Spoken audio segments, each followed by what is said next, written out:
So Hare Krishna, everyone. Dandavad Hare pranams. Krishna, Ji, Dandavad Pranam. So let- Krishna Prabhu. let's start with the invocation prayers. Om Namo Bhagavate Vasudevaya. Om Namo Bhagavate Vasudevaya.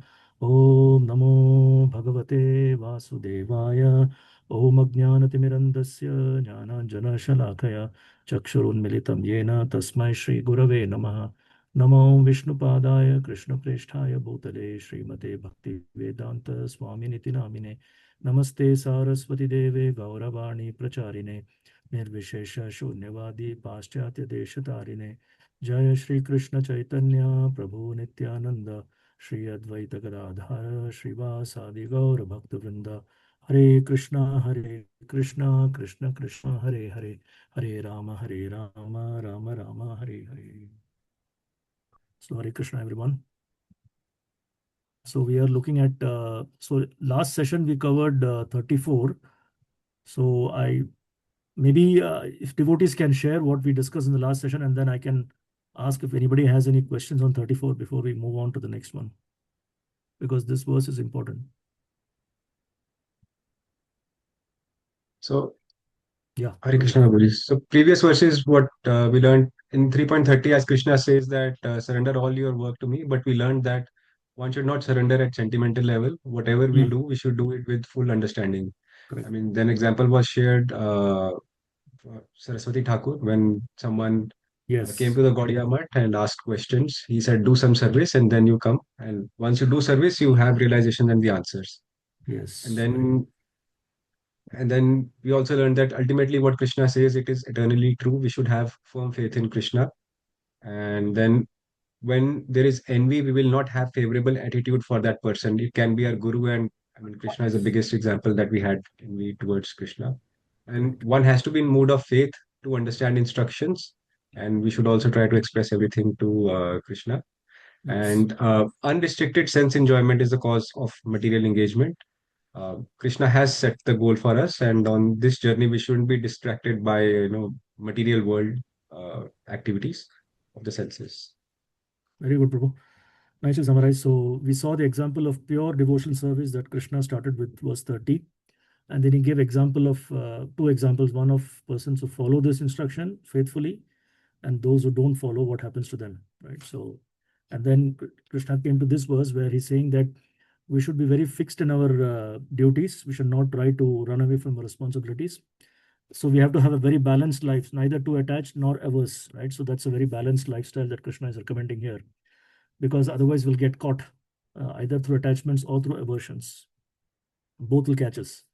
So that's what is spoken in this verse, and it's very important for us to understand this particular verse before we move on to the last section of this chapter, where now Arjuna will ask a question in 36, verse number 36, which is related to this. Right. So, any question on this particular verse before we move on? Because we didn't have time last session to discuss on this from no Q&A or any comments.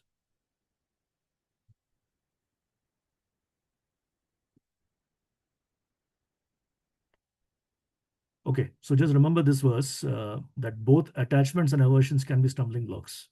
So we have to have very faithfully execute instructions without. So basically, the objective behind executing the instruction is not so much the attachment to the instruction or aversion from the instruction for those who don't follow, but the ultimate objective is to please Krishna. That should be our objective. So if that objective is very clear, then we will not be caught into these attachments or aversions. So that's why Krishna set the goal first as an aspiration for us, and then he's explaining the process how to get to that. So don't get caught up into the dualities of attachment and aversion. So that's the message from this verse. So moving on to the next verse, now Krishna will conclude this particular section of this chapter before moving on to the last section. Again, re-emphasizing the point that how important it is to perform your duties according to your varna and ashrama and according to your qualities and proclivities. Right. So let's see who can chant this verse. Second.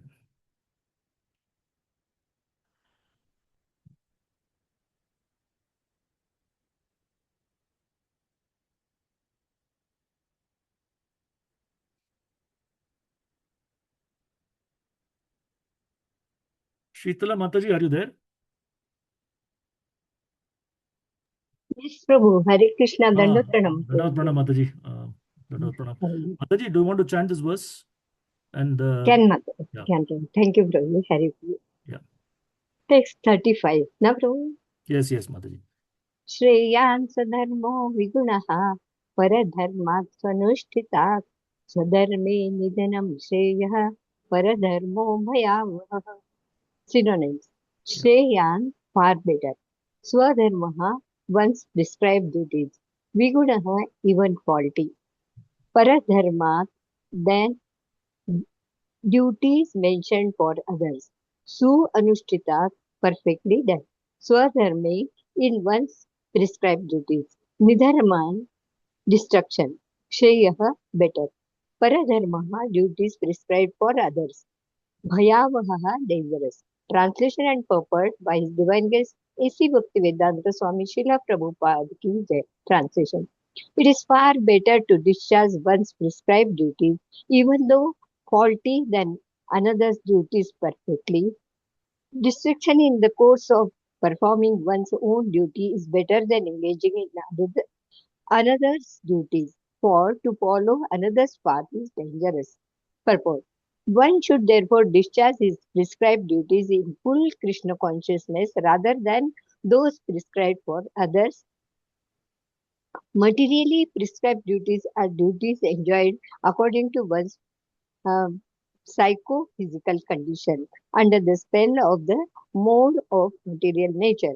Spiritual duties are as ordered by the spiritual master for the transcendental service of Krishna. But whether material or spiritual, one should stick to his prescribed duties even up to death rather than imitate others' prescribed duties. Duties on the spiritual platform and duties on the material platform may be different, but the principle of following the authorized direction is always good for the performer.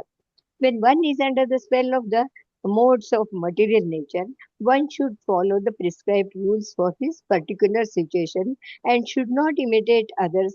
For example, a Brahmana who is in the mode of goodness is non-violent, whereas a Kshatriya who is in the mode of passion is allowed to be violent. As such, for a Kshatriya, it is better to be vanquished following the rules of violence than to imitate a Brahmana who follows the principles of non-violence. Everyone has cleansed his heart by a gradual process, not abruptly. However, when one transcends the modes of material nature and is fully situated in Krishna consciousness, he can perform anything and everything under the direction of a bona fide spiritual master. In that complete stage of Krishna consciousness, the Kshatriya may act as a Brahmana or a Brahmana may act as a Kshatriya. In the transcendental stage, the distinctions of the material world do not apply. For example, Vishwamitra was originally Kshatriya, but later on he acted as a Brahmana, whereas Parashurama was Brahmana, but later on he acted as a Kshatriya.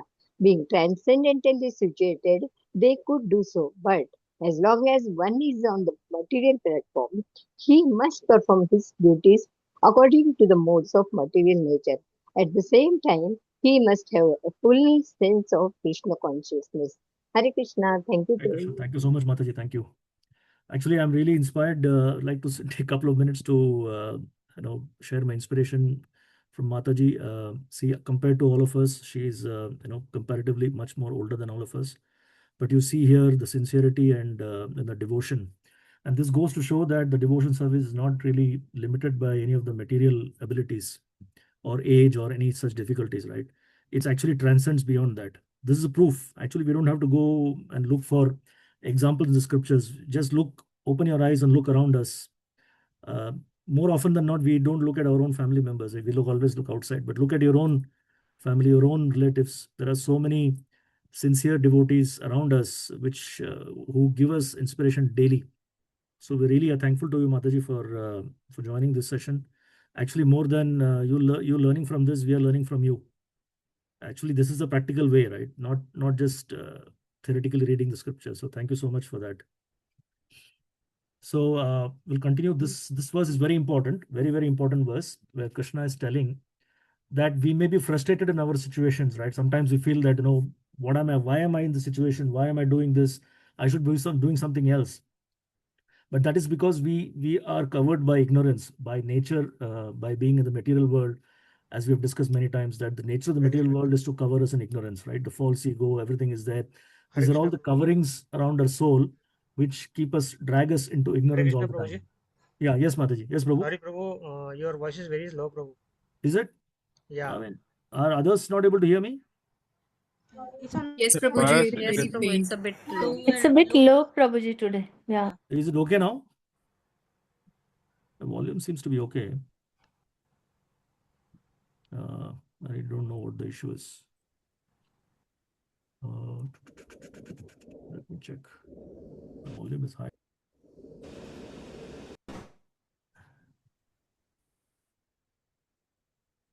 I have no idea. Is it any better? It's okay, yes, Prabhu. Prabhuji. Yes, Yeah. Prabhu. Okay, I don't know what, it's a normal setting, nothing I've changed. Anyway, I'll try to speak a bit louder. So what I was saying is that very important not to get distracted from one's duties. So whatever our prescribed duties are based on varna and ashrama, we should never try to change. So sometimes we get frustrated because of our situations around us. And for example, we are working and we're not happy with something. So we try to change the situation, right? Yes, it is natural to get frustrated in the material world. That's the nature of the material world.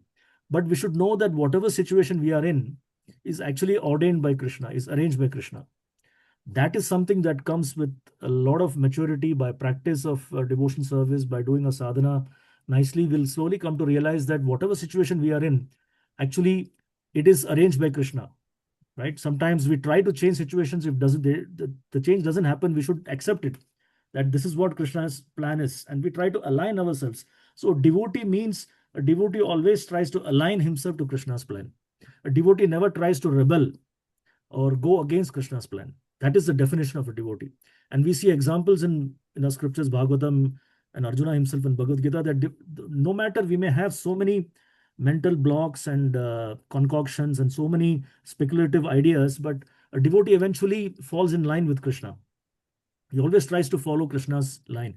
So that is the struggle that we all have in our lives, that somehow or the other we are not able to follow or accept. And as Amit Prabhu also earlier mentioned, is because somewhere deep down in our heart we still envy Krishna, because envy is the reason why we came here. We want to enjoy separately and we came here. So envy is the root cause and we don't realize it.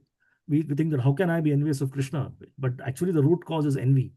That is what brought us to the material world. So somewhere, even in a practice or devotion service also, we are not come out of that envy yet. Somewhere we object, and that's why Krishna mentioned earlier that those who are faithless will never follow the instructions. And in the verse previous to that, Prabhupada made a very beautiful statement in the purport, if you recollect, that as long as one is not resentful. See, very first principle is that we don't object, or we are not rebellious. Following comes later. The first principle is that at least we are not objecting to Krishna's instructions, or we're not resentful. We accept, I mean, even though we don't have full faith, but okay, somehow or the other, I accept. I'm not objecting to Krishna's ideas or instructions, but I'm still not started following. But at least in principle, I've accepted it. And then the actual following comes later. But that's very, very important point, because it's actually the root of our material existence. So that's what we're trying to come out of this deep-rooted existence in the material world, and somehow trying to unshackle ourselves from all these misgivings and contaminations. So that's why Krishna is saying that by nature you have certain proclivities, you have certain inclinations. Don't try to change. That's why Prabhupada uses the word psychophysical condition. It is not just the bodily abilities and the bodily situations, but also the psychophysical, psycho nature, which means the mind, the intelligence, those emotional and mental conditions also actually form our opinions. Based on that, we actually act. So we have to align ourselves according to our psychophysical conditions. So whatever duties are prescribed, we have to simply follow and not try to change the situation. That doesn't mean that we don't try to improve our situation. We try, but we should understand that despite our attempts, if things are not changing or happening, then a devotee must accept that this is Krishna's plan. Krishna does not want, it's not his plan. So let me just follow or align myself to Krishna's plan. So that's what differentiates a devotee from a non-devotee.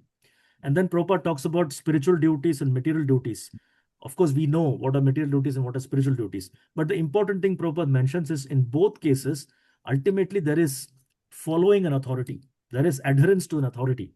That is very important. Either it is material duties. So material duties means we follow the rules and regulations that are given for that particular varna and ashrama, like brahmachari or a grahastha has to follow certain rules and regulations. So we follow that. Spiritual duties naturally means that we are following the instructions of a spiritual master who takes us closer to Krishna. Right? So there are two platforms. And then Prabhupada gives example that Brahmana cannot act like a Kshatriya, generally speaking, right? Because by nature, a quality of Brahmana is not favorable to the qualities of a Kshatriya. Kshatriya is, he's a bit passionate, a bit violent in nature, not violent in nature, but then he uses violence where needed. Whereas Brahmana is by nature non-violent. So he cannot use violence. And then Prabhupada uses exceptional circumstances like examples of Vishwamitra and Parshuram. They were naturally not in the material platform. They were already beyond the material platform. So for them, it was possible because they're already beyond or transcended the platform of Varna and Ashrama. They could adopt any particular means to attain a particular objective. Like Vishwamitra wanted to become a Brahma Rishi. So he started, even though he was Kshatriya, he started practicing austerities, and then tried to become non-violent and then he very peaceful as a Brahmana, although he was a Kshatriya. But then he could do it because he was on that platform. Similarly, Parshuram, who was an incarnation of the Lord, was born a Brahmana, but then he had to take up violence to remedy a situation which was very bad during that time. So he had to destroy the Kshatriya race, which was not ruling properly. So depending on circumstances and emergency situations, they had to act. But generally speaking, for us at least, we should not try to imitate somebody else's position. Often we think that we say that the grass is greener on the other side, and the pasture looks green on the other side. But we should know that whatever situation we are in, that is the best place for us. Even if we make mistakes, even if it is faulty, later in Krishna will speak in 18th chapter that no material activity is without fault in this material world. Very, very important point. Nothing is perfect. There's no perfection of the material world. By nature, the material world is faulty. So we have to accept, given the limitations, whatever it is, we just move on.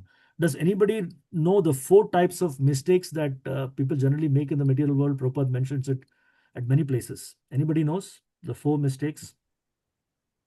Hare Krishna, Prabhu. Yes. Imperfect senses, Yes. illusion, Yes. cheating tendency, and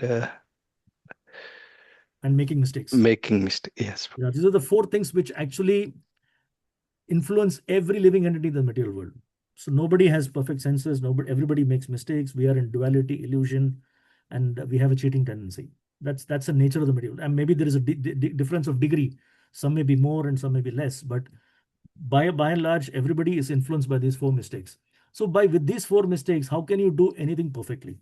It's not possible. So by nature, everything in the material world is faulty. So we accept the limitations and then just stick to those within the boundaries. We try to perform our activities. And that is the way for somebody to start the spiritual life. That is what Krishna is setting the standards here, that you have to have a bare minimum standard, which is that you continue to do your prescribed duties as they are, and then try to purify your consciousness by performing your duties. Maybe there may be faults, there may be so many misgivings and so many problems with whatever you're doing, but doesn't matter, right? Our job is to steer clear always. Remember that. Choose the middle path, be very balanced in your life, and then try to move on, and then try to how to improve my devotion service, how to improve my Krishna consciousness. That is the objective that we should all have. So with that objective in mind, with goal in mind, everything else becomes like an adjustment to us or just secondary to us, right? I'm not saying it's not important. It is important, but our ultimate objective, always remember ultimate objective versus immediate objectives. So the ultimate objective must always be in our sight, or we should always be aspiring to achieve that. And everything else becomes like an incidental thing. So any comments or questions on this verse? Prabhu, Hare Krishna, one question. Prabhu, how do we know what is our duty? In today's age, there's no Satriya. Probably there's a Brahmana, but what is our real duty, Prabhu? So whatever you're doing now, that is your duty, Prabhu. Very simple. Okay. So whatever situation you are in currently, that is what is your duty. Means taking care of family or doing job, or No. includes It everything. could be everything. Okay. So there is varna and ashrama, right? The 2 things. Varna is your actual work or qualities that guide you to do certain work. And ashrama is your grihastha ashrama. So you're maintaining family. So both are important. So whatever situation you are in, that is ordained by Krishna. Now, by definition, in Kali Yuga, everybody is a Shudra, Shudra-like, in the sense everybody is doing work for somebody else, by and large, right? Mostly. So it is defined that Kali Yuga, Kalo Shudra Sambhava hai. That is what the Shastra says. But that is at a very material level of understanding Varna Ashrama. For those who are practicing Krishna consciousness, we are trying to transcend that Varna in Ashrama, at least the Varna. We're trying to transcend that position and come to the transcendental position of being a Vaishnava. Now, when you're a Vaishnava, these distinctions of Varna, especially the Varna, don't apply, right? That it doesn't matter whether you are a Kshatriya or a Shudra or a Brahmana or a Vaishya. Ultimately, you are a Vaishnava, and then at Vaishnava level, you are simply a servant of the Supreme Lord. There is no distinction. That's why Mahaprabhu says, right? Kiba Nyasi, Kiba Vipra, Kiba Shudra, Kiba Kenu Nai. I'm not nothing. I'm not any of these. I'm simply a servant of Krishna. That is my ultimate identity. But because we are not at that platform yet, we still have to respect our material positions in terms of Varna and Ashrama. Is that clear, Prabhu? Yes, Prabhu. Thank you. Thank you. Anything else? Hare Krishna, Prabhu. Yes. Please go ahead. Okay. Yeah, Allah Prabhu, yes. Prabhu, spiritual duties, we have spiritual authority, spiritual master, and he orders the duties, right? So same like that for material duties also, do we need to follow some authority? In that case, who is the authority? Okay. So material duties, Prabhu, again, remember, is from Varna and Ashrama. So Krishna says in the 4th chapter, you'll see that this Varna and Ashrama is also coming from Krishna. So indirectly, the material duties also are under Krishna's instructions. And we are trying to follow those duties, which are social or occupational duties, which are also ordained in the scriptures. So indirectly, we are already following, as long as we are under the umbrella of Varna and Ashrama, actually, we are already following the material duties as per the authority, that is Krishna ultimately. But spiritual, the distinction comes, spiritual duty is directly connected to Krishna. Material duty is indirectly connected to Krishna. That is the only difference. But there is always an authority. Okay, Prabhu. Yeah. Got it. So eventually both the duties are inclined to Yes. Krishna. Yeah. Correct. Thank you. Thank you, Prabhu. Thank you. Yes, Amit Prabhu. Yeah, probably. So, I mean, since in this verse it stated that not to get distracted from our duties, which also includes, going to work or doing job or taking care of our family. But the kind of environment we are in, we go to offices where, I mean, just taking care of your family is not sufficient. I mean, where we work, it's always, I mean, the environment is like that, you always think about making more money. And, which, to be honest, I mean, if you think that even someone in India who is earning 25K and he's just able to take care of his family and he's doing his devotional services is is fine. I mean, but here we are stuck in an environment where we have to pay, so much fees for international schools and all of that. Correct. So we are distracted a lot with that. Even if we don't want to focus on that, we are still in that environment where inherent distraction is there. Yes. So, Prabhu, first of all, I think, yeah, I understand where you're coming from. I think, first of all, we should not try to despise anything, whatever duties we are doing, right? That's what this verse is talking about. There are distractions, there are things which we don't like to do. Sometimes it may be against the principles of devotion service also. But we should be very, very clear that these are material duties that are ordained by Krishna also, and I simply have to follow. So always remember the caretaker mentality that the cashier in the bank has, or as somebody in the guest house who is in charge of the guest house, but the guest house doesn't belong to him. He's simply a caretaker. So we should always have that caretaker mentality, which kind of frees us a little bit. But at the same time, we do our duties without a neglectful attitude or without a resentful attitude.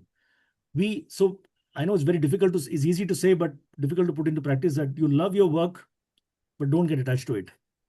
That's that kind of dichotomy, or that kind of, how do I say, a contradictory thing, which we have to adjust to, unfortunately. That's the nature of the material world. But the important thing is, there's nothing wrong in aspiring for a better job, aspiring for a better salary, because ultimately you have to take care of your material duties very nicely. And my Guru Maharaj always to say that unless and until you are materially situated peacefully, you cannot perform bhakti. Very, very important point. And I know some of us, where Maharaj emphasized it so many times, it kind of really stuck to us, especially we talk to Devki Prabhu and all that. His instruction to all of us is always that never try to move away from your duties. Whatever duties you are, do the best of your ability. And that means that even if you're aspiring for promotion, aspiring for better pay, better house, doesn't matter. Ultimately, you know that it is all temporary. It's not going to last long. My objective is that I don't want to get distracted from my devotional service. I should be able to peacefully engage in my devotional service. So in Singapore's situation context, yes, it's important to have a bare minimum standard of living. Otherwise, you cannot survive. So there's no harm in aspiring for that, or even try to improve that. Because ultimately, what is the objective? That let me be peacefully engaged in devotional service.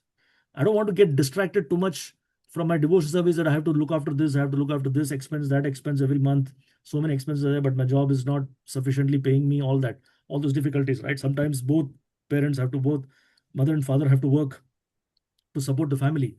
So nothing wrong in that. Ultimately, please remember always that what is our ultimate objective? Our ultimate objective is that I'm able to peacefully execute my devotion service. I'm going to able to go for programs.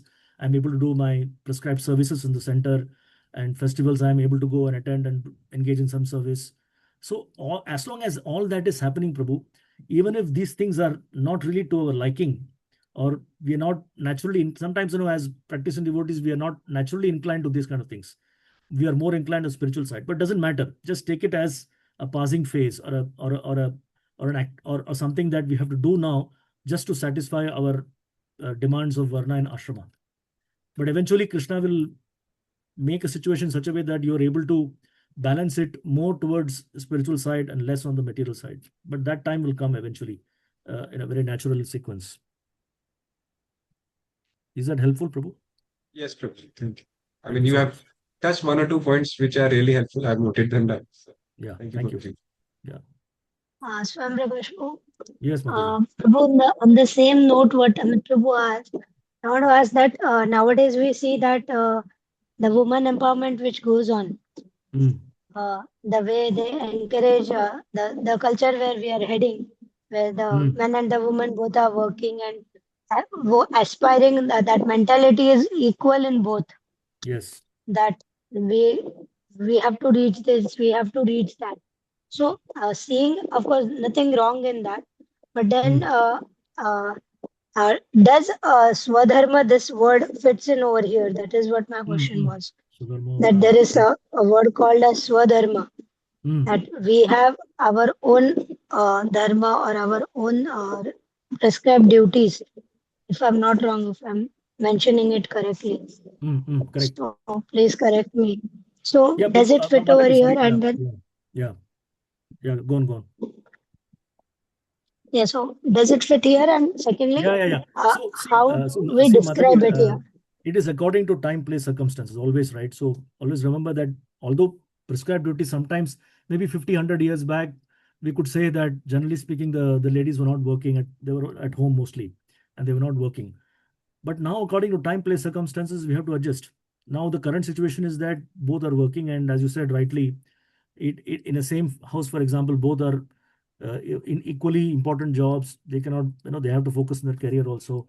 But at these situations, what we have to do is always adjust. So whether it is man or woman, both have to adjust.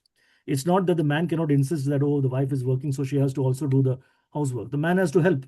The husband has to help in the housework. So both have to do the or split the duties in such a way that they're able to balance. Ultimately, again, the objective is not to create disturbance in one's life, because ultimately our objective is what, that we have to engage in devotional service as a family together, and as a congregation we have to progress.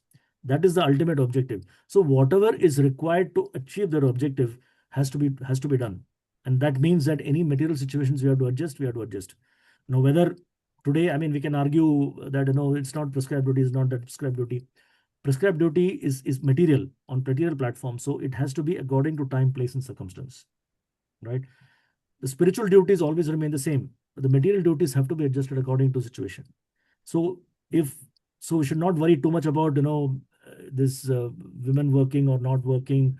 In a situation, if both are working, then it is a responsibility of both of them to split the responsibilities of managing the house as well, because it's important to bring up children, also in a Krishna conscious way. It's more challenging for devotee families.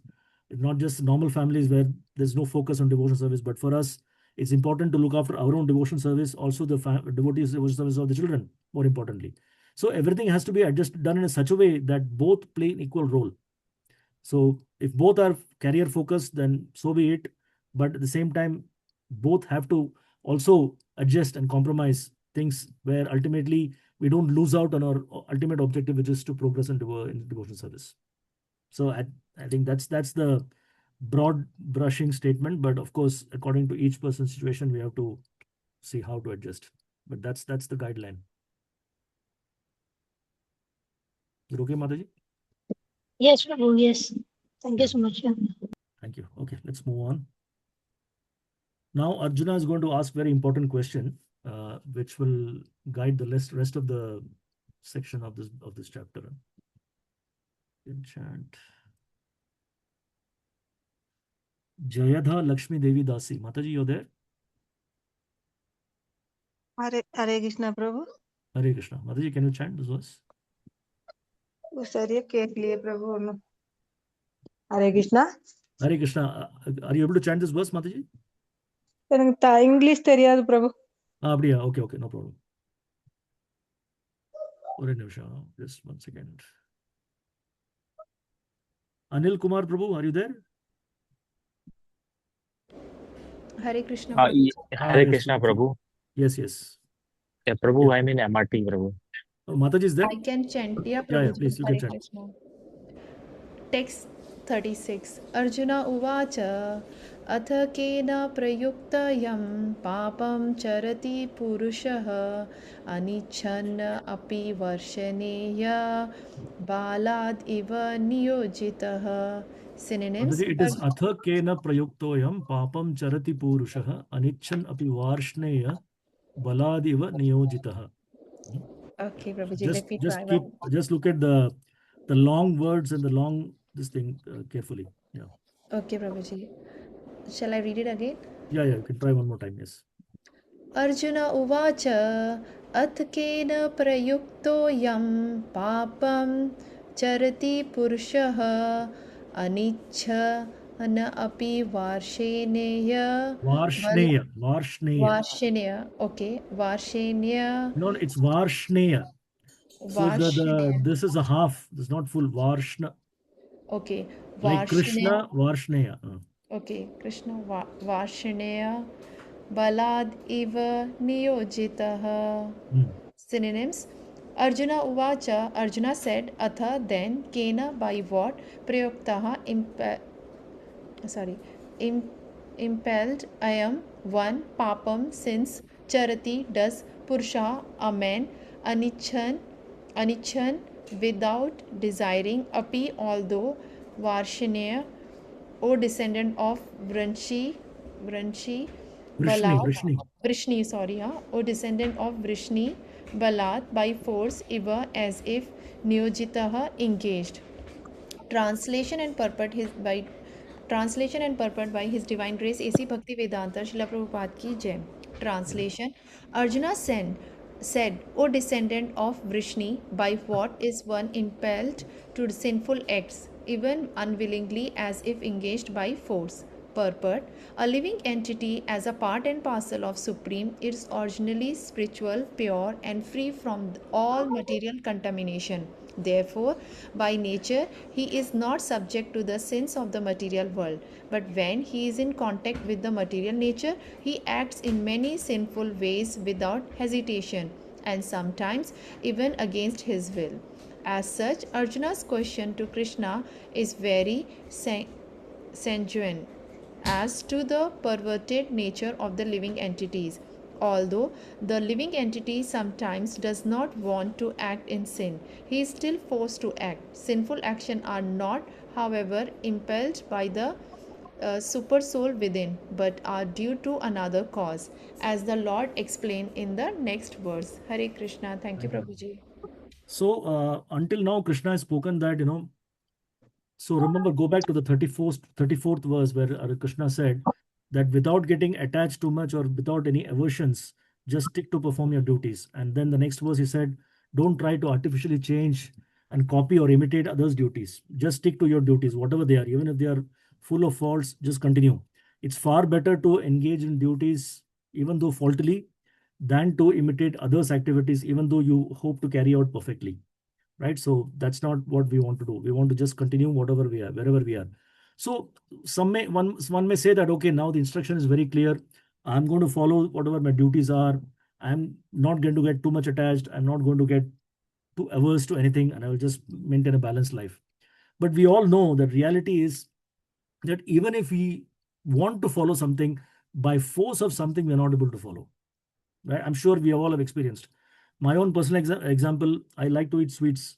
And I always think that, especially during month of Kartik or Purushottam, I think, okay, this month I will not eat.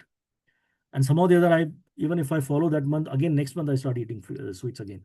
So something or somehow the other, I know that it is not good to have too much sweets, but still, by some unforeseen force, we are still drawn to it, right? So what is it that Arjuna is asking? What is it that forcing somebody to act against his will? So very important. We know that whatever we are doing is not correct, but still we end up doing it. I'm sure all of us have experienced in our own ways, and in our own experiences, we know that there are many things that sometimes we know when we're doing it is not correct, but we still do it, right? So what is it that forces us to do? The very important question that Arjuna is asking here. That by what is one impelled? Impelled means by force of circumstances, by helplessly drawn to it, to sinful acts, even unwillingly, as if engaged by force. And then Prabhupada explains in the purport that the nature of the material world, again, Prabhupada emphasizes that by nature, we act in sinful ways without hesitation, and sometimes even against his will. Because remember that we are in this material world out of ignorance because of our false ego. So by nature, we are not established in the true ego, or we don't have the correct understanding. So ignorance always covers our knowledge. And because ignorance covers our knowledge, we end up acting sinfully and sometimes forcefully against our will. Against our will here means that the soul's nature is not to act sinfully, but because the soul is covered by the material body, the gross and the subtle body, the soul is falsely implicated or implicated to perform something, and it thus gets affected in the cycle of karma. And then because of that, the soul has to transmigrate from one body to another. So this transmigration continues, even though it is against the nature of the soul. Right? The soul by nature is pure, but it is drawn or dragged into the material nature. Does anybody remember the analogy of the body and the senses with the chariot and the horses? Can anybody enlighten us on what represents the chariot? What each part of the chariot represents what? Does anybody know? Prabhuji, I can try. Yes, Mataji, please. So, Prabhuji, the five horses represent the five senses. Mhm. The rope represents the mind. Yes, The charioteer is the intelligence, and the person who is sitting on the chariot is the soul. very good. And what is the chariot? The chariot, I can't remember, Prabhuji. Chariot is the body. The body. It's a body, yeah. Chariot is the body. So very nice. So this example is very useful for us to understand how the soul is dragged into the material nature. So the soul is the passenger. So just imagine the situation in the battlefield when Arjuna was sitting and Krishna was the charioteer. So in a way, Arjuna actually gave the control to Krishna. And of course, the charioteer, as Mataji said, is the intelligence. But of course, in this particular case, he gave control to the supreme intelligence, Krishna. But in our situation, we are sitting on the chariot of this body, and we have actually the soul. The very next person to the soul is intelligence, and that is a charioteer. And the charioteer is holding the reins of the horses. The reins represent the mind, and the reins are connected to the five horses. The five horses represent the five senses. So what usually happens if the charioteer is not able to control the rein, the horses will make the chariot run in hither and thither, in one direction, the other, totally out of control, right? So the senses can drag the mind will drag the intelligence, and the intelligence will take the soul, and the soul will get implicated in all kinds of material activities outside of his control. He has no control over it. So this is what is happening to the soul that is implicated in the material nature. He is in contact with material nature, and because of that contact, because he has lost his intelligence, or rather his true understanding of what his nature is, He is drawn into the material atmosphere by the intelligence. Intelligence is affected by the mind. Mind is, instead of controlling senses, senses are dragging the mind. So this is what is happening. So if we can understand very well through this graphic analogy of the chariot and the horses and the rain, right? So that's a very good example. So any comments on this verse?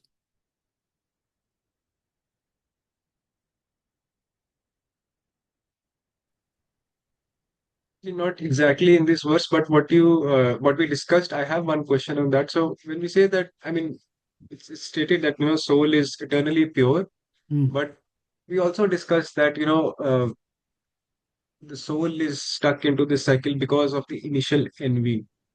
So Correct. So how does that eternally pure word go with that this envy thing? See, the soul is eternally pure, but then the soul, remember that when we talk about the energies of Krishna, right? There are three types of energies: internal energy, which is spiritual energy; external energy, which is the material energy; and there is the marginal energy, which is represented by the soul. The soul falls under the category of marginal energy. Now, although the soul is the same spiritual nature as Krishna, but because he's caught between this internal energy and external energy, he can either be associated with the internal energy, or he has the minute independence to associate himself with the external energy.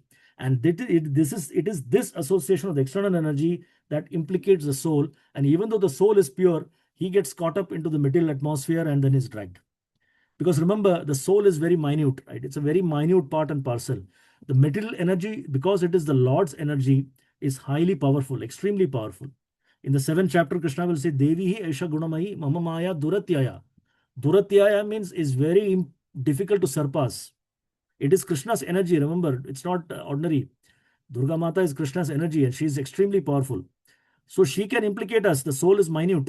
So even though the soul is fully pure, the soul can be implicated because of the association of the material energy.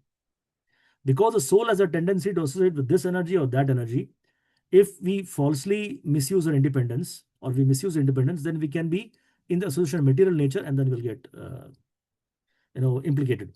The example given is also of fire. Now there are fire is made of so many sparks.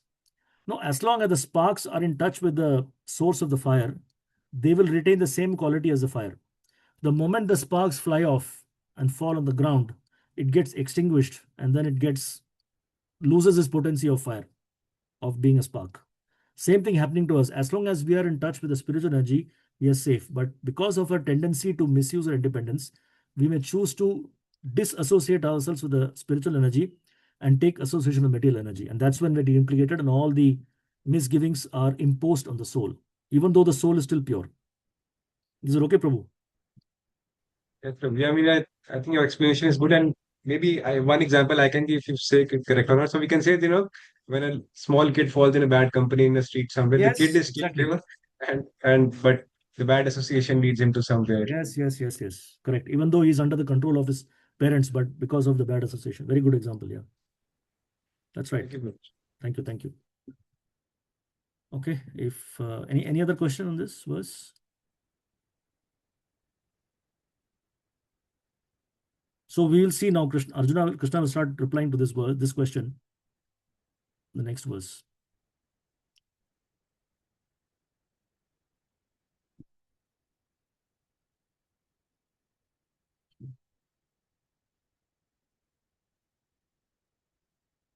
Raj Keshav Prabhu, are you there?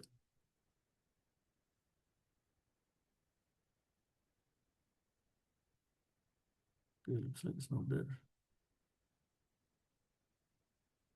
Yes, Hare Krishna, yes. Yes, please. Yeah. Yeah, please stand the verse, Prabhu. Yeah. Sri Bhagavan Uvacha Kama Yesha Krodha Yesham Rajo Guna Samruddhava Mahashanu Mahapapam Vidrena Varinama. No, Prabhu, I think you have to chant properly. Sri Bhagavan Uvacha Kama Esha Krodha Esha Rajo Guna Samudbhavaha Mahashano Mahapapma Vidhi Enam Ihavairinam. Don't eat the words, Prabhu. Just make sure that you pronounce each syllable and each word properly. Can you try one more time, please? Okay, I'll repeat. Yeah. Sri Bhagavan Uvacha. Yeah, I'll try. Sri Try, Bhagavan please. उवाच काम एष क्रोध एष रजोगुण काम एष क्रोध इस रजोगुण समृद्धव महाशनो महापाप्मा विद्येनिव वैरिणम. Is it correct, Paul? I think this Vidhi Enam, you didn't, it's Vidhi Enam Iha Vairinam. So look at the word to word, huh? Because as I said before also, you have to break the words. If you are having difficulty to pronounce a large word or big word, just break it. So Vidhi Enam Iha Vairinam, right? So break it properly. So you have to pronounce Yeah. each syllable properly. Anyway, it's fine. You can practice it later, yeah? Okay. Yeah. Synonyms. Uvacha, the personality of God, Kama, lust, Isa, this, Krodha, this, Rajaguna, Prabhu, you have a, I mean, I don't know whether it's me only. Are you able to hear Prabhu speaking properly? It's breaking, right? I think Prabhu's voice is breaking. Mahapapa, greatly sinful. Yeah. Anyway, go on, no problem. Mahapapa, greatly sinful. Vidhi, no. Inam, this. Iha, in the material world. Vairinam, greatest enemy. Translation. The of us, Juna, Sorry, Prabhu, I think your voice is breaking. all I can't hear you clearly. Full enemy world. And it comes in because Prabhu, we cannot hear you. Net. Okay, in the interest of time, I'll just quickly read the purport and then we'll move on. When a living entity comes in contact with the material creation, his eternal love for Krishna is transformed into lust in association with the mode of passion. Or in other words, the sense of love of God becomes transformed into lust, as milk in contact with sour tamarind is transformed into yogurt. Then again, when lust is unsatisfied, it turns into wrath. Wrath is transformed into illusion, and illusion continues the material existence. Therefore, lust is the greatest enemy of the living entity, and it is lust only which induces the pure living entity to remain entangled in the material world. Wrath is the manifestation of the mode of ignorance. These modes exhibit themselves as wrath and other corollaries. If, therefore, the mode of passion, instead of being degraded into the mode of ignorance, is elevated to the mode of goodness by the prescribed method of living and acting, then one can be saved from the degradation of wrath by spiritual attachment. The Supreme Personality of Godhead expanded himself into many for his ever increasing spiritual bliss, and the living entities are parts and parcels of the spiritual bliss. They also have partial independence, but by misuse of their independence, when the service attitude is transformed into the propensity for sense enjoyment, they come under the sway of lust. This material creation is created by the Lord to give facility to the conditioned souls to fulfill these lustful propensities, and when completely baffled by the prolonged lustful activities, the living entities begin to inquire about this real position. This inquiry is the beginning of the Vedanta Sutras, wherein it is said, Athato Brahma Jignasa. One should inquire into the Supreme, and the Supreme is defined in Srimad Bhagavatam as Janmadiyasyato Anvayaditaratascha, or the origin of everything is the Supreme Brahman. Therefore, the origin of lust is also the Supreme. If, therefore, lust is transformed into love for the Supreme, or transformed into Krishna consciousness, or in other words, desiring everything for Krishna, then both lust and wrath can be spiritualized. Hanuman, the great servitor of Lord Rama, exhibited his wrath by burning the golden city of Ravana. But by doing so, he became the greatest devotee of the Lord. Here also in Bhagavad Gita, the Lord induces Arjuna to engage his wrath upon his enemies for the satisfaction of the Lord. Therefore, lust and wrath, when they are employed in Krishna consciousness, become our friends instead of enemies. It's a very beautiful purport. But more importantly, what is Krishna speaking here? So Krishna is answering Arjuna's previous question that by what is one impelled to act, sometimes out of force or unwillingly. So then Krishna says very clearly, it is lust only, Arjuna, kama, which is born of contact with material mode of passion and later transformed into wrath, and which is the all devouring sinful enemy of this world. So Krishna actually declares it emphatically that it is lust only, the kama, which actually is the all devouring enemy. And it is not just kama, this krodha also. So Prabhupada says, Krishna says, kama is born from the mode of passion. But when passion comes into the contact with the mode of ignorance, that karma is transformed into wrath or anger. And when you have karma and anger, that becomes the all-devouring sinful enemy of the world. Now, in the second chapter, Krishna has already given this process in a very summarized way. Does anybody remember the cycle of how one falls down from the second chapter? Yes, Prabhu. Kama Krodho. There's one 213 or something like that. Yeah. No, 262, 263. Mm. Right? That contemplation. First is contemplation. First one contemplates. ध्यायतु विषयान् पुंसा Dhyayato ध्यायतु Vishan विषयान् Pumsa. पुंसा Yes. संगस्तेषु Sangasteshu Pujayate. पजायते Absolutely. संगात् संजायते कामः कामात् क्रोधो विजायते क्रोधात् भवति सम्मोहः सम्मोहात् स्मृति विभ्रमः स्मृतिभ्रंशात् बुद्धिनाशात् प्रणश्यति. Very good, very good. That's the process, right? To 62 and 63. The first is Dhyayato Vishayan Pumsa. The sense objects one tried to contemplate. By contemplation, one develops attachment. By attachment is transformed to lust. And lust, when unsatisfied, becomes anger. Anger, then what happened? Krodhat bhavati sammoha. With krodha, naturally we are illusioned, because in krodha we have discussed that one does not understand what words come out of one's mouth. We don't know, right? So krodhat bhavati sammoha, sammohat spriti vibrama. The intelligence is lost. And when intelligence is lost, one actually, the example of the chariot, the horses will drag the chariot in all kinds of directions without any control. So the person falls down in the material world, and then the original lust becomes the all devouring enemy of this world, which means it is the soul, the lust, which is actually causing the soul from taking repeated birth again and again and again in this material world.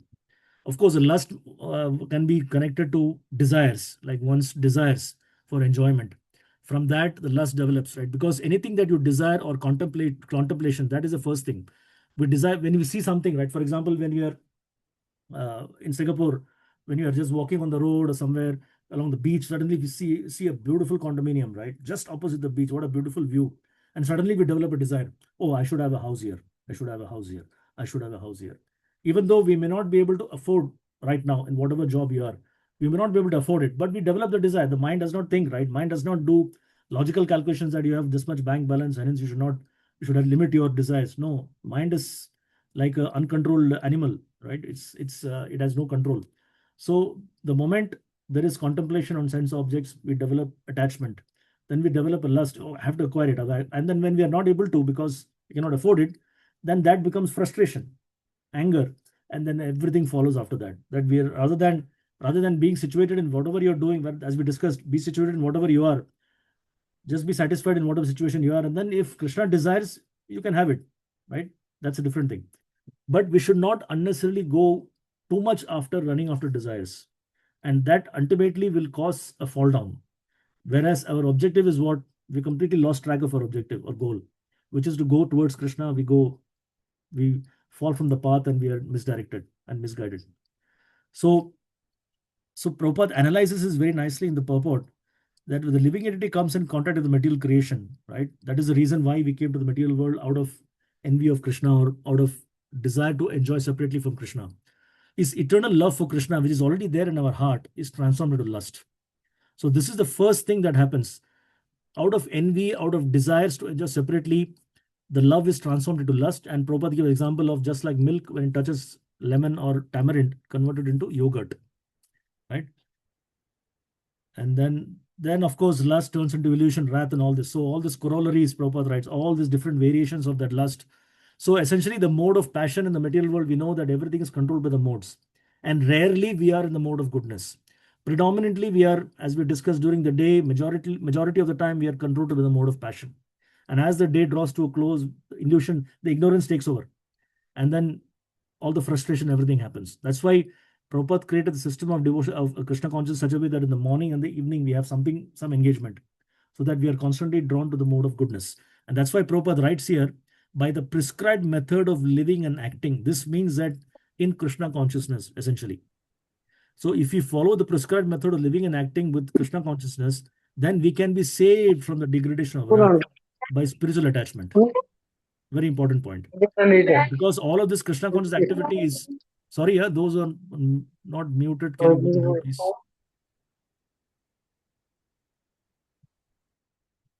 Yeah.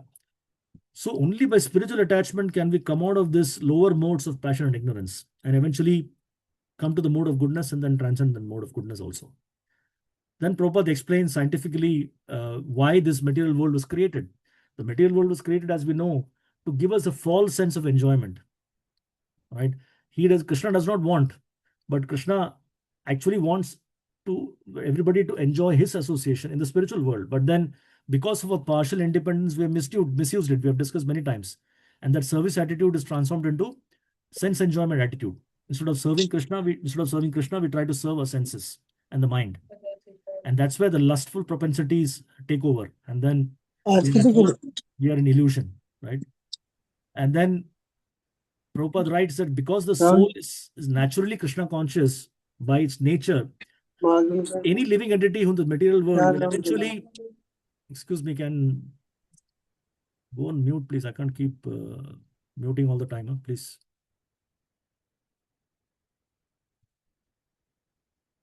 Yeah, thank you. Okay, so by long practice of sense enjoyment, sense gratification, any living entity must come to the platform of frustration, right? Eventually, that is a starting point of inquiry, as Prabhupada writes here. The inquiry starts after births and births of sense enjoyment activities, and eventually we get frustrated. And then they start to inquire about the real position. And that's where the Athato Brahma Jignasa, the inquiry about we start inquiring, who am I? Where am I going? What is my objective in life? What is my goal in life? Why am I suffering? All these questions is the beginning stage of devotional service or spiritual life.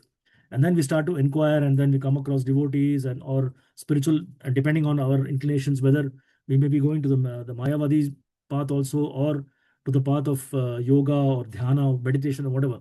And fortunate ones come to devotional service because that is the ultimate thing. And then we start inquiring about who's the source of everything, right? And then Prabhupada writes nicely that because Krishna is source of everything, the lust is also in the supreme. And this is something very difficult for us to understand. How can Krishna have lust? But Krishna has everything in its purest form.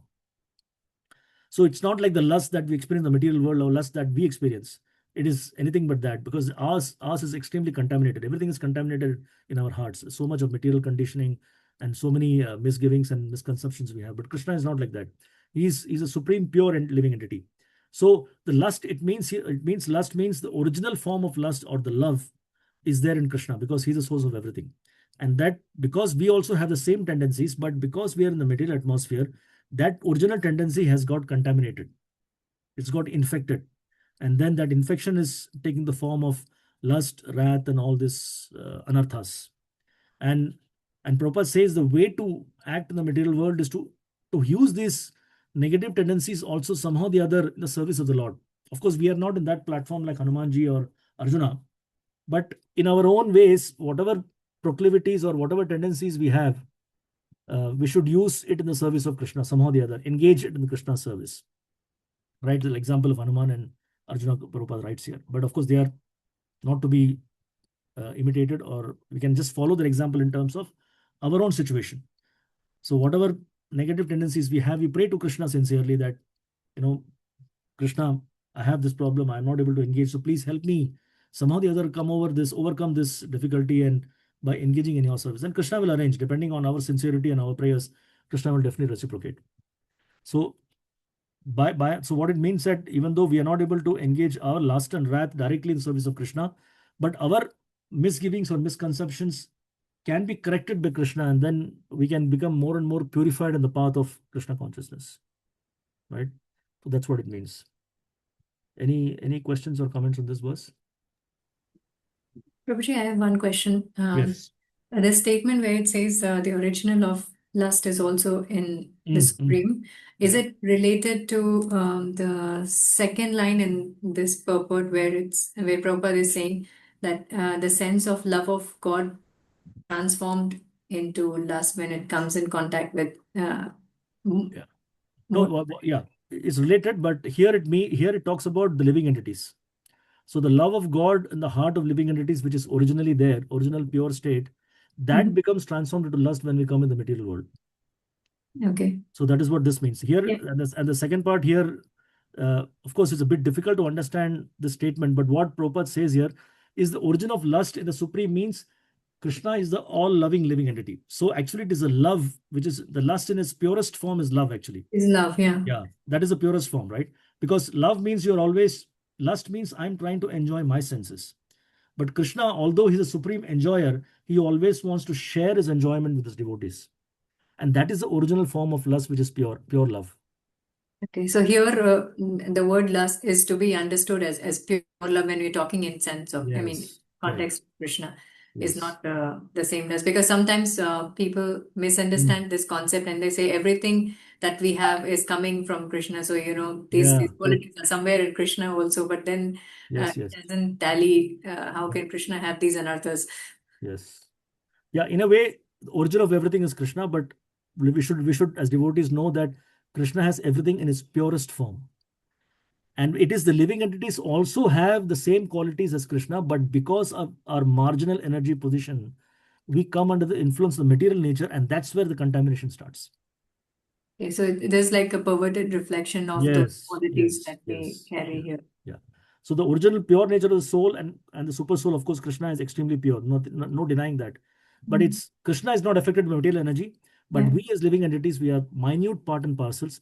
We are affected with the material energy, and that's when our all these original tendencies become polluted. Okay. Yeah. Thank Thank you. Thanks for the question. Anything else? Anyone else?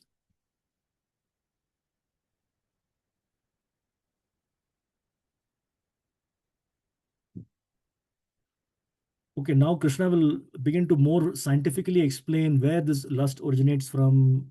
How do we identify this lust? Because it's very important for us to also know, to inspect our own life, that we have certain tendencies, how to correct those tendencies. It's a very scientific explanation, but of course, Prabhupada writes in the purport very nicely that ultimately the solution of everything is to engage everything in connection with Krishna or in Krishna's service. That is the most purifying activity. So we'll see what Krishna says next.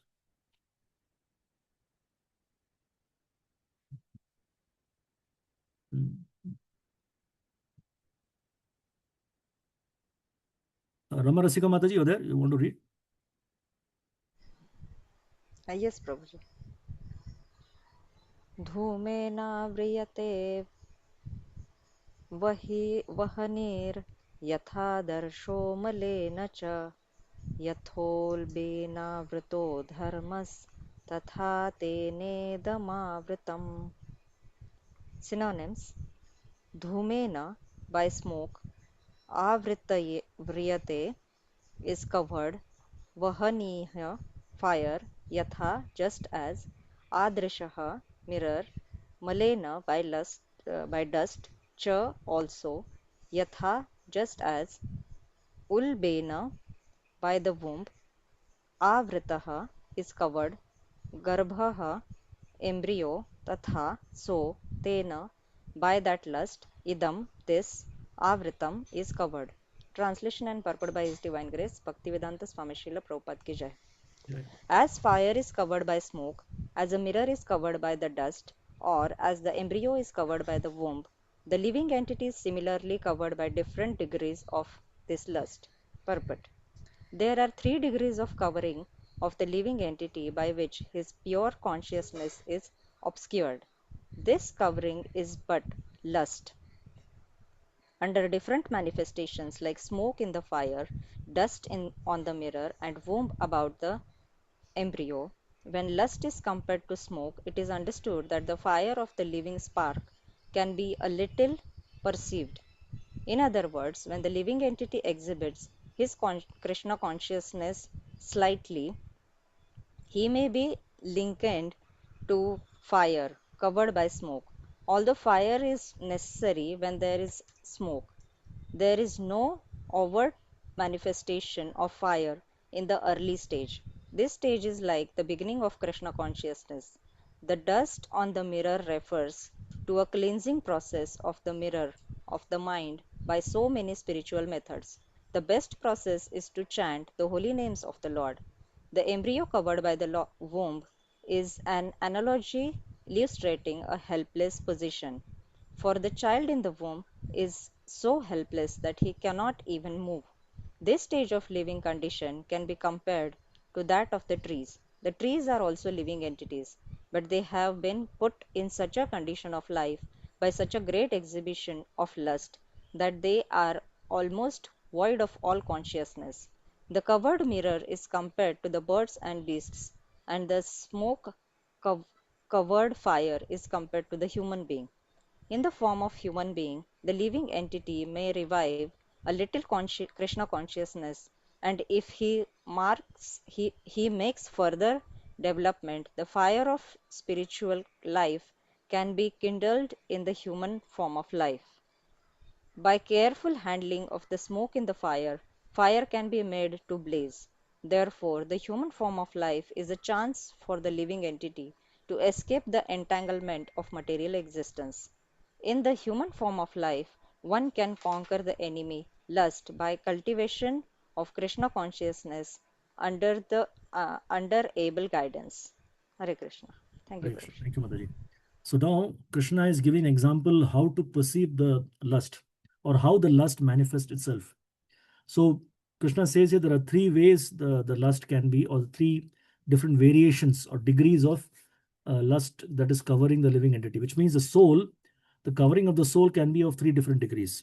So three examples are given: fire covered by smoke, mirror covered by dust, or the embryo inside the body that is helpless. It cannot come out of its own. Is covered by the womb. So these are the three degrees, out of which the embryo is in the most helpless condition. The mirror covered by dust is slightly better.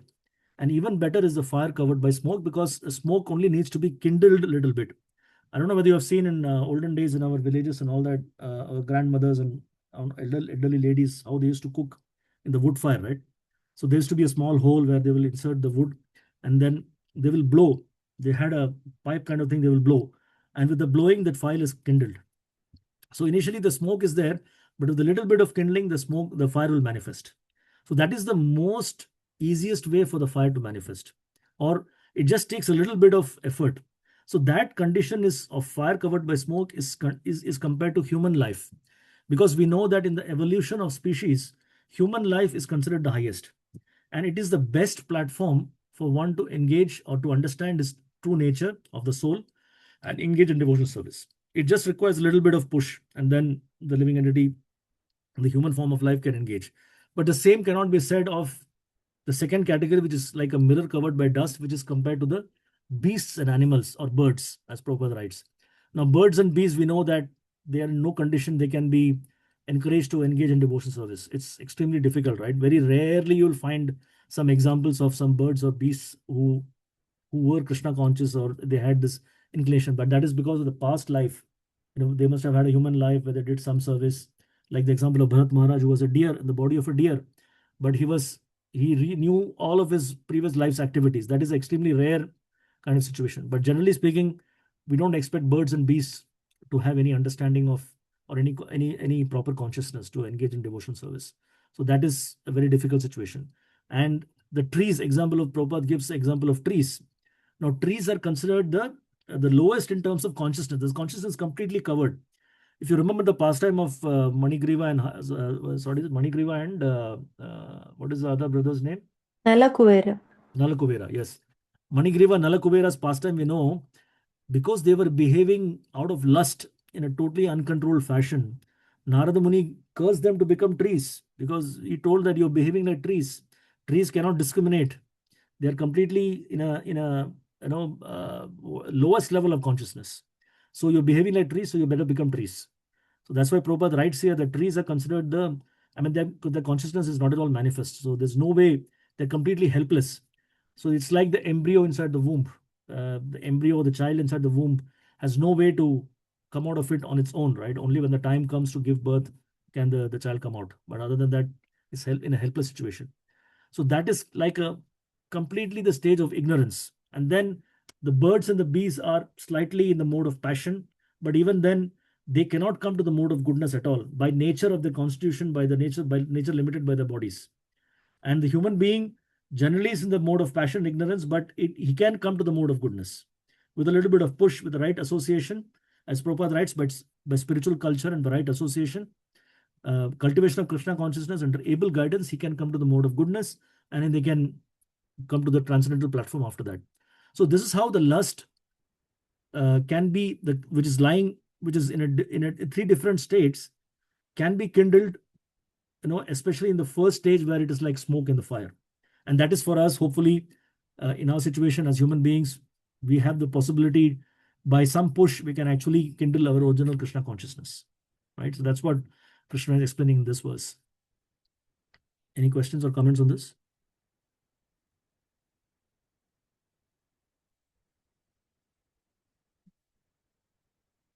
Actually, this dust on the mirror also, Prabhupada, remember the Chetu Darpana Marjanam, right? Chetu Darpana is like a mirror, and our mirror of the heart or mirror of the mind is full of dust. So that's why the chanting of the holy names is the best process. So even if in a human form of life we are completely in the mode of ignorance or passion, and there is far away from mode of goodness, by the process of chanting the holy names, we can clear that all this dirt in the heart, and we can come to the mode of goodness. So everything is possible in the human form of life, despite whatever condition we are, by proper association and proper culture.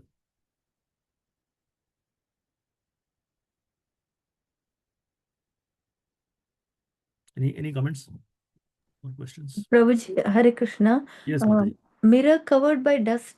Is it in animals you meant to say? Is it like that you meant? Yeah, so Prabhupada writes here, no, the covered mirror is compared to birds and beasts. Okay. But I'm saying even for human form of life also, because many times Prabhupada writes like human form, today the humans are royal edition of animals. Have you read the statement? Prabhupada writes many purports. The human beings today are the royal edition of animals. So it applies to those kind of human beings who are in the platform of animals. Even for them, the chanting of the holy names can help, because at least the human body is there, right? Eventually they can come out of that conditioning, but the birds and beasts cannot. Okay. Yeah, but of course chanting helps, no doubt. Even though they may not come out in this particular life, but the chanting of the holy name is so powerful that it will help them in the next birth, but not in this particular birth, maybe.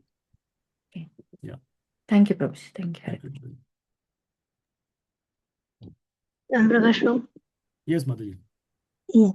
About two things. One is that you said that when we pray to Lord, then whatever, like from the previous shloka, the 36 Vala shloka, the 37 shloka, whatever form of the lust it may be, or for whatever form of wrong habit which we may have. So we may pray. I think I've asked you this before, but I'm just asking you again that we pray, but we fail. Mataji, I'm not able to hear you clearly. Your voice is We jumbled. pray, We can't hear you. we fail, but then we are trying. We are able to. No, sorry, Able to Mataji, your control, but voice. then second time, no. I'm not able to hear You you can hear me clearly. now, Prabhu? No, it's Voice breaking up. is breaking. Breaking up. Yeah, it's breaking up.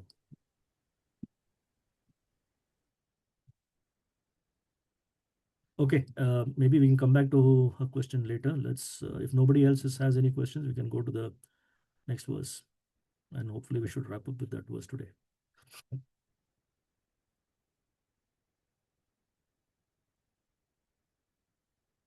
Virpin Prabhu, you want to read this verse?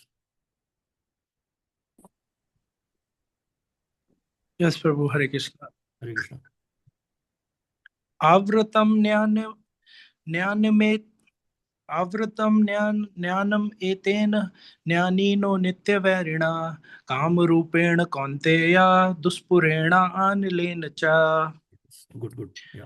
Avratam, covered, jnanam, pure consciousness, etena, by this, jnanina, of the knower, nityavarina, by the eternal enemy, kamarupena, in the form of lust, kaunteya, O son of Kunti, duspurena, never to be satisfied, anilena, by the fire, cha, also. Translation and purport by His Divine Grace A.C. Bhaktivedanta Srila Prabhupada ki jai. Translation. Thus, the wise living entity's pure consciousness becomes covered by his eternal enemy in the form of lust, which is never satisfied and which burns like fire. Purport.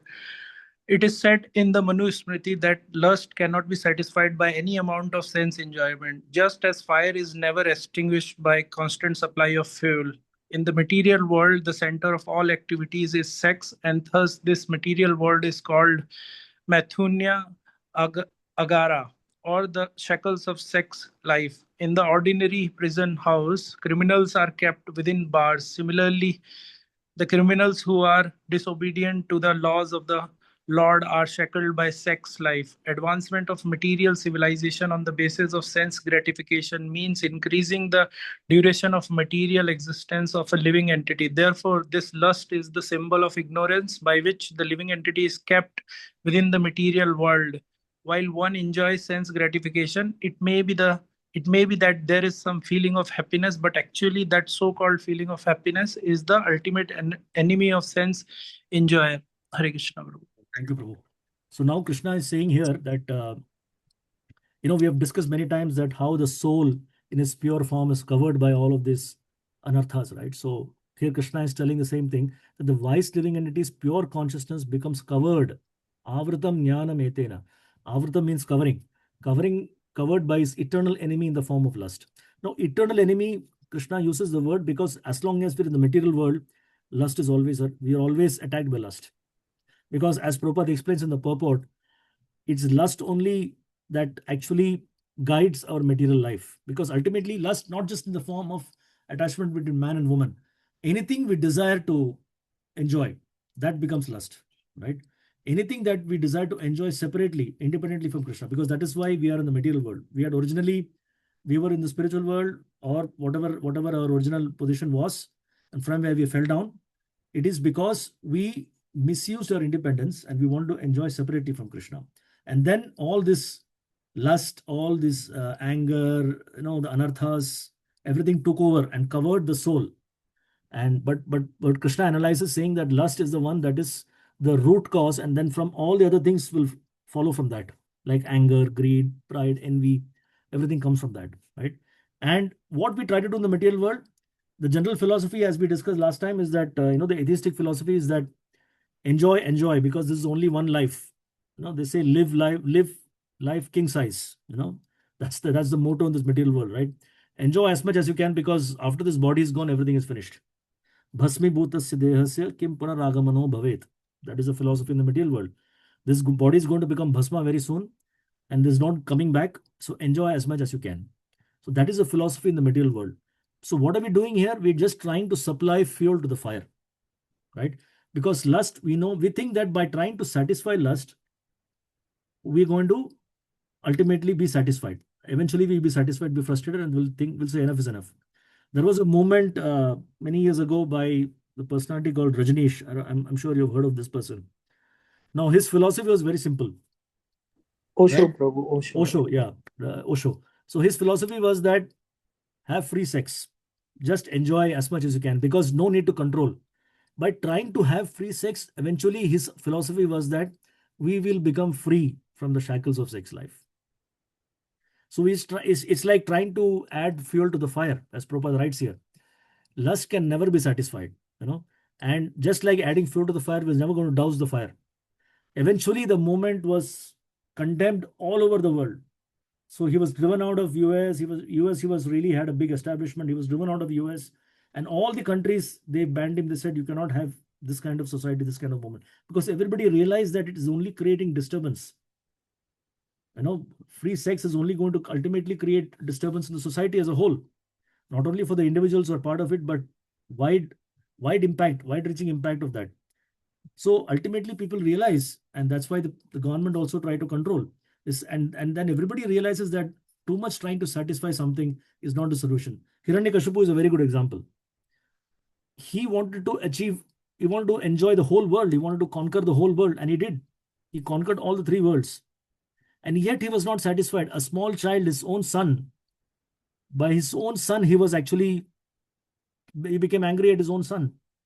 Just by this, the young son who was worshipping Krishna and following devotional service, he felt that he was a controller of the whole world, but he could not control his own son because his lust was not controlled. He had uncontrolled lust. Even despite winning the three worlds, he was still not satisfied. So the more we try to enjoy, it is a false idea that by trying to enjoy more, eventually the enjoyment tendency will stop. No, our of the mind, our senses need more and more. We are feeding more and more energy or fuel to the senses and the mind, which is only causing more degradation of our consciousness.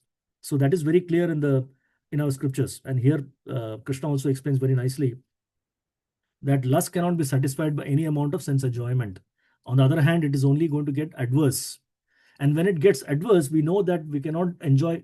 Now, when we're in a prime of youth, we may be enjoying like anything, but eventually the body is going to become degraded. And the scriptures say that the more you enjoy in youth, the more difficult you will have old age. Very important philosophy.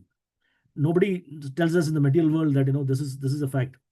Everybody thinks that enjoy as much as possible. When you become old, you have medicines, you have healthcare, you have insurance, you have best possible healthcare in the US, in the Western world, in Singapore. In India, that way is good. There's not so much of emphasis on that, because generally people in India believe that we have to slowly start controlling our senses as we grow old. As we grow older in our life, we have to control that natural tendency is there in India. But probably in the Western world, it's not like that. They think that, okay, youth, enjoy as much as you can, because when old age comes, anyway, there is healthcare, there is support system, there is this, there is that. So don't worry. But it's scriptures say that the body, it's like just a machine, right? The body is a machine. Now, if you use the machine too much when it is in the prime of its life, then eventually when the machine becomes old, then it becomes useless. You cannot use it anymore. So the more accelerated the use is, more active the use is during youth time, the body becomes more and more useless as you become old. So that's why the regulated life is always a principle in Vedic culture. Vedic culture always tells us that be regulated in whatever you do. If you remember the verse 264 of Bhagavad Gita, what does Krishna say there? Raga dvesha vimukta vishayan indriyes charan atmavasher vidheyatma prasadam adhigachati. That is a very, very important verse that Krishna speaks in 264. Is a raga dvesha vimukta. Again, the same principle of don't be too attached, don't be too averse. And you maintain a balanced life of regulated sense gratification. Vidheya atma. Vidheya atma means you do because the body demands certain amount of sense enjoyment. But everything must be regulated. The regulation is extremely important. Here, Krishna is telling that, or Prabhupada is emphasizing that if something is unregulated or unrestricted, it is going to become dangerous. We're going to fall down. So everything must be controlled or regulated. Singapore is a very good example that everything is, the rules and regulations are such that everything is controlled by the government. That's why people are free. Actually, we think that regulation means control and loss of freedom. But actually, regulation is important because it gives you freedom. Or those who are following the rules and regulations, they have a free life. Those who don't want to follow, they are the ones who are caught. Right? That's why everybody takes the example of Singapore, that is a very safe culture. Why? Because everybody follows rules and regulations, and then you're free. Today, in Singapore, if the daughters who come home late, like my daughter sometimes comes home from work 9:30, 10 o'clock, but I'm not so worried about in Singapore. If it's India, then I have to worry, because there is no regulation at times, right? There's no control. Although in Vedic culture is still there, but we know how fast it's degrading in India, right? It is still there in pockets and some places, but certain places we know how difficult it is because of the general culture of sense enjoyment and influence of all the other cultures, right? So that's why regulation actually leads to freedom. It may sound contradictory, but regulation actually leads to freedom, because those who are really following rules and regulations, they are free, and those who don't, they are trapped. So here, Krishna is telling, or Prabhupada is explaining the purport that if you don't follow a restricted life, then in the effort to enjoy our senses unrestricted manner, we become victims of this lust. And then we know what happens after that. Anger, pride, envy, all the negative things will happen, and then we fall down further. Other very important thing Prabhupada mentions is lust is a symbol of ignorance by which the living entity is kept in the material world. Because if it was not there, if the ignorance was not there, then we would be knowledgeable about our true position. But the fortunate thing is we can come out of this by spiritual practice, spiritual culture, as Prabhupada explained in most of the purports. Right. So any comments on this? These questions or comments on this verse? Kirti Mataji, are you there? Are you able to speak now? Yes, Prabhu, I'm there. Yeah, okay. Now your voice is clearer. Yeah. Maybe you Yes, want to. maybe. Yeah. No, Prabhu, let someone ask if they have anything about this verse, because Okay. you have Sure. explained this verse. Yeah. Okay. Anyone?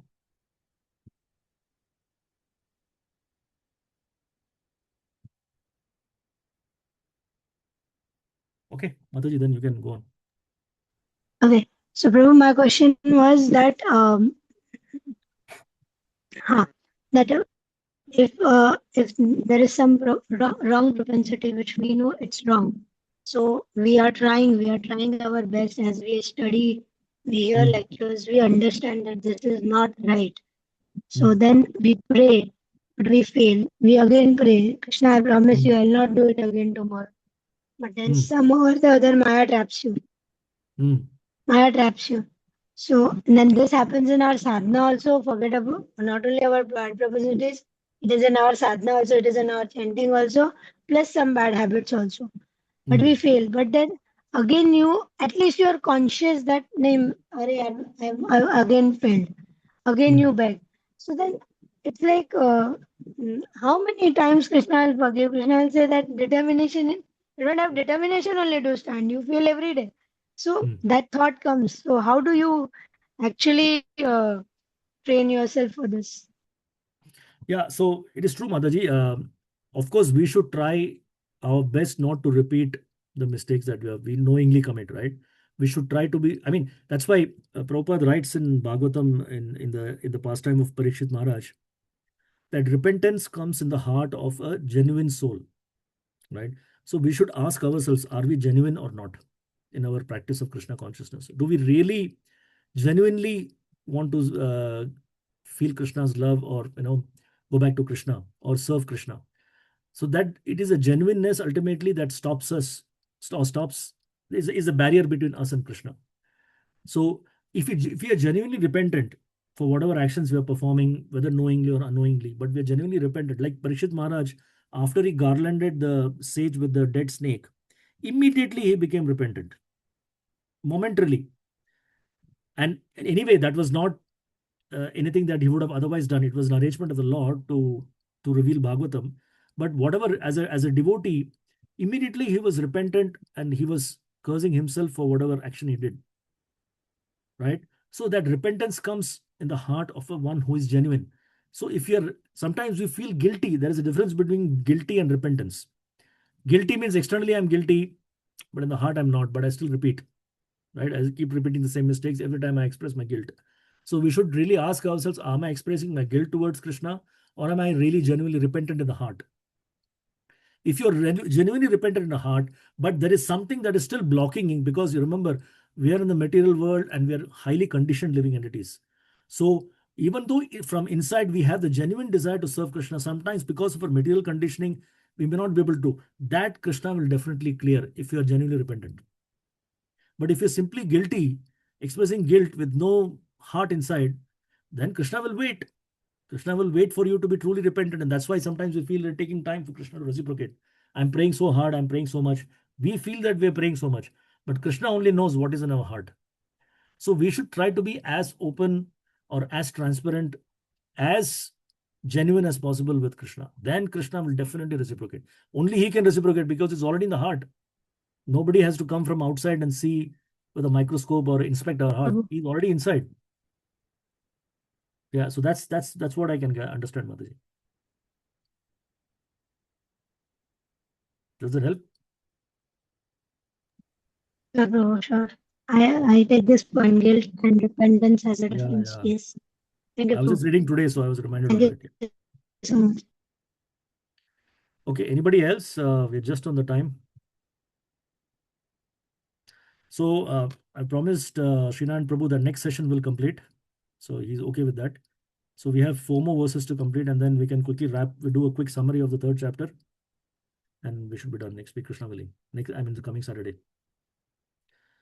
All right, if no other questions, we can wrap up the session today. Thank you so much, everyone. Hare Krishna. Thank you, Prabhu. Thank you, Prabhu. Hare Thank you, Krishna. Prabhuji. Hare Krishna. Hare Thank you. Krishna. Thank you, Prabhu. Hare Krishna, Prabhu. Hare Krishna.